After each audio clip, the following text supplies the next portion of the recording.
Welcome to the Page Club. In this episode, we're diving deep into James Clear's groundbreaking book, Atomic Habits. We'll explore how small, incremental changes can lead to significant transformations in your life. Let's turn the page together.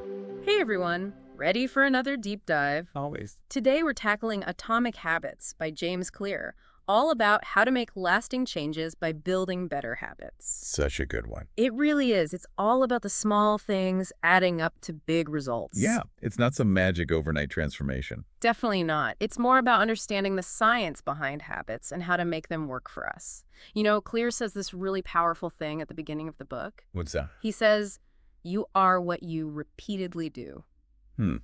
So true.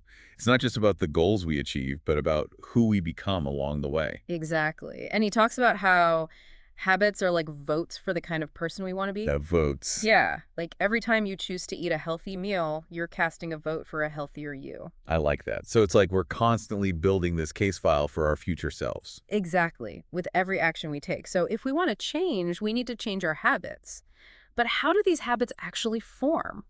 Well, Clear breaks it down into 4 stages. Cue, craving, response, and reward. A 4-stage process. Right. Think of it as this chain reaction. Okay, let's hear it. So first, there's the cue. This is like a trigger, a signal that sets everything in motion. Like what? It could be seeing your gym bag by the door or maybe smelling freshly brewed coffee. Oh, I get it. And that cue leads to a craving. You got it. It's the desire for that reward that's associated with the habit. So seeing my running shoes makes me crave that runner's high, that feeling of accomplishment. Precisely. And then that craving leads to the response, the actual habit itself. So I lace up and head out for a run. Exactly. And finally, the reward, that satisfying feeling you get after a good run. That's what keeps us coming back for more, makes the habit stick. Absolutely. It reinforces the whole cycle, making you more likely to repeat it. So it's this loop that gets stronger with each repetition. Exactly. But what about when we're putting in the effort but not seeing results right away? You know, Clear talks about something called the plateau of latent potential. Oh, yeah, that's one of the most insightful parts of the book. I agree. It's kind of mind-blowing. He uses this brilliant analogy about heating an ice cube. Oh, I remember that one. Go on. You keep raising the temperature, but nothing seems to change until suddenly, boom, it melts. It's that critical point where everything shifts. Exactly. It's the same with habits. You might not see dramatic results immediately, but all that effort is accumulating, leading to a breakthrough. I never thought of it that way, but it makes so much sense. So don't get discouraged if you don't see progress right away. Keep at it. It's all about trusting the process. Your efforts are shaping you even when you can't see it. Totally. So we've covered how habits are like votes for our future selves and the 4 stages of how they form. But how can we actually make these habits stick? Well, Clear outlines 4 laws of behavior change. Make it obvious, make it attractive, make it easy, and make it satisfying. 4 laws, huh? Yep. And they're all about hacking our psychology to set ourselves up for success. Okay, I'm ready to hack my habits. So let's start with make it obvious. All right, so first, he says we often operate on autopilot. Just going through our routines without much thought. Right. He suggests starting with something called a habit scorecard. Basically, you write down all your habits. Both the good and the bad? All of them. The point is to become aware of what you're already doing so you can be more intentional about the habits you want to cultivate. Makes sense. Take stock of what's already there. But once we've identified those habits, how do we make the good ones more obvious? He recommends using something called implementation intentions. Implementation intentions. Yep, it's basically a specific plan. Like what, when, and where you'll do the habit. You got it. So instead of saying, I'll exercise more, you'd say something like, every Monday, Wednesday, and Friday at 7 a.m., I'll go for a 20-minute run in the park. I see. It's about being super specific, removing any ambiguity. Exactly. Give your brain clear instructions. Love it. He also suggests something called habit stacking. Okay, what's that? The idea is to attach a new habit to an existing one. Give me an example. Sure, like after I pour my morning coffee, I'll meditate for 5 minutes. You're basically piggybacking on an established habit. That's brilliant. Make it part of something you're already doing. Right. Clear also emphasizes the importance of our environment. Oh yeah, our surroundings play a big role. If you want to read more, make sure you have a book readily available. Where you're most likely to relax and pick it up. Exactly. Design your environment to support your desired habits. So if you want to eat healthier, stock your fridge with healthy snacks and get rid of the junk food. Absolutely. Make it easy to make good choices. This is already so eye-opening. We've talked about how habits shape us, how they form, and how to make them more obvious. But what about making them appealing? That brings us to the second law. Yeah. Make it attractive. Make it attractive. Okay, I'm intrigued. Tell me more. Well, it's all about understanding how our brains work and using that to our advantage. Okay, let's hear it. How can we make good habits more enticing and those less desirable ones less so? Clear talks about temptation bundling. Basically, you pair something you need to do with something you want to do. I like where this is going.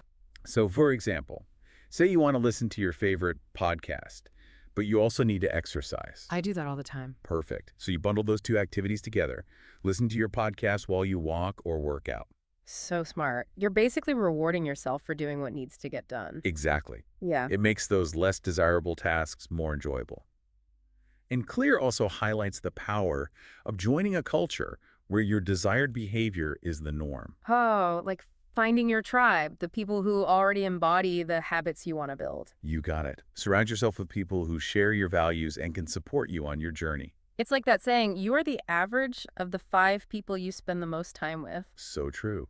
And that's a perfect segue into the next part of our deep dive. We've explored how habits shape our identity. The 4 stages of habit formation and the first 2 laws of behavior change make it obvious and make it attractive. So much great stuff already. But there's still so much more to uncover. I can't wait. In the next part, we'll delve into the 3rd and 4th laws, make it easy, and make it satisfying. Awesome. I'm ready to learn even more practical strategies for making those lasting changes. Me too. We'll be back soon to continue our exploration of atomic habits. Can't wait. Welcome back to our deep dive on atomic habits. We left off talking about making good habits more appealing, but what about making them easier to actually do? That's where the 3rd law of behavior change comes in, making it easy. Make it easy. Exactly. It's all about reducing that friction, streamlining the process. We tend to think willpower is everything, but it's often our environment and routines that really trip us up.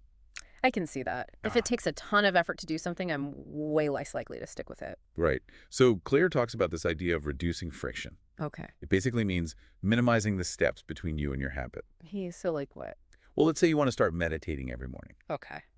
Have a dedicated space already set up. With my cushion or whatever. Exactly.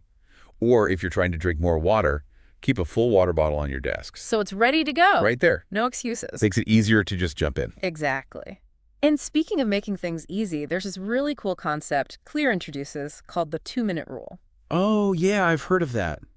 Tell me more. Okay, so it's deceptively simple, but so effective. Okay. It's the idea that when you're starting a new habit, it should take less than 2 minutes to do. Make it super easy. Super easy. So easy you can't say no. So instead of saying, I'm going to work out for an hour. You start with, I'm going to put on my workout clothes. I see. Right? Or instead of, I'm going to clean the whole house, it's, I'm going to clean the kitchen counter for 2 minutes. Break it down into those tiny, manageable actions. Exactly. I like that. It's Yeah. like tricking yourself into getting started. It is. And, once you've taken that first step, it's often much easier to just keep going. You've broken through the inertia. You're in motion. Oh.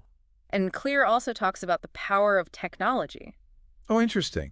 Like Wow. what? Like automating your habits. Okay. Like setting up automatic bill payments. So you never miss a deadline. Right. Or using a meal planning app to make healthy eating more convenient. Take the mental effort out of it. Exactly. Free up your mental energy for other things. That makes so much sense. We've covered making habits obvious, attractive, and easy, but what about making them satisfying? That brings us to the 4th and final law. Make it satisfying. Make it satisfying. I like it. It sounds like we're about to tap into our brain's reward system. You got it. Clear emphasizes how crucial those immediate rewards are. Even if they're small, they really play a key role. Our brains are wired for instant gratification, no doubt about it. So we're way more likely to repeat actions that feel good right away. Exactly. So to make a habit stick, you got to find a way to make it feel good immediately. Especially in the beginning when you haven't experienced those big long-term rewards yet. So what are some ways we can make those immediate rewards more, tangible? One strategy Clear suggests is using visual measures like habit trackers. Oh yeah, those are popular. There are a bunch of apps out there, but you can go old school with a calendar. Just mark off each day you successfully complete your habit. It's like giving yourself a visual pat on the back, a little reminder of how far you've come. Exactly. It's like, look at that streak of green check marks. So satisfying. Right. It provides a sense of accomplishment and makes the habit more rewarding. And it ties back to one of Clear's key principles. What is immediately rewarded is repeated. What is immediately punished is avoided. I love that. So simple, yet so profound. Our brains are hardwired to seek pleasure and avoid pain. And there's one final strategy we'll explore that taps right into this concept. Oh, what's that? Accountability. Okay, accountability. Sounds like just what I need sometimes, that extra push. We'll be right back to delve into the world of habit contracts and accountability partners. And we're back for the final part of our deep dive into atomic habits. We've covered so much ground already. We have, from how those tiny habits shape who we are, to those 4 stages of habit formation. And, of course, those brilliant laws of behavior, change. Make it obvious, attractive, easy. And today we're diving into that 4th law. Make it satisfying. Yes. Yes. By tapping into one of the most powerful forces when it comes to building those lasting habits. Accountability. Exactly. We touched on the importance of those immediate rewards, to really reinforce those positive actions. Right. But sometimes we need a little something extra. A nudge in the right direction. Exactly. When that motivation starts to dip. That's where accountability can be a game changer. It is. It introduces consequences that make it so much harder to slip up. Right. It's like a safety net. I like that. So Clear talks about this idea of a habit contract. Oh, yeah, almost like a legal document for your habits. Interesting. What exactly does that look like? Well, it's essentially a formal agreement. Okay. It can be written or verbal. Got it. But basically, you outline your commitment to a specific habit and the consequences if you don't follow through. So you're really putting some skin in the game. Exactly. And the key here is choosing consequences that are actually meaningful to you. It will sting a little if you fail. Exactly. Like a financial penalty, maybe? Yeah. Like donating to a cause you absolutely don't support. Ouch. Or maybe the loss of a privilege. Right. Yeah. Something that will really motivate you to stick to your plan.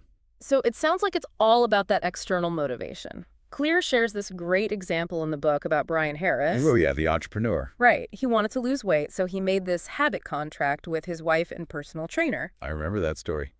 Outlined his commitment. And what would happen if he didn't stick to his plan? He was accountable to others. Made it that much harder to back out. For sure. Now, not everyone needs a formal contract. Definitely not. Sometimes a simple accountability partner can do the trick. Someone who can offer that support and a little nudge when you need it most. Exactly. Someone who shares your goals. You can check in with each other regularly. Share your progress and celebrate each other's wins. Love that. It's about turning habit building into this collaborative effort. Right. Leveraging the power of social connection to really strengthen your commitment, It transforms those individual struggles into shared journeys. which makes it more enjoyable and sustainable. For sure. So as we wrap up our deep dive into atomic habits, we've explored so many powerful strategies for creating lasting change. And you have.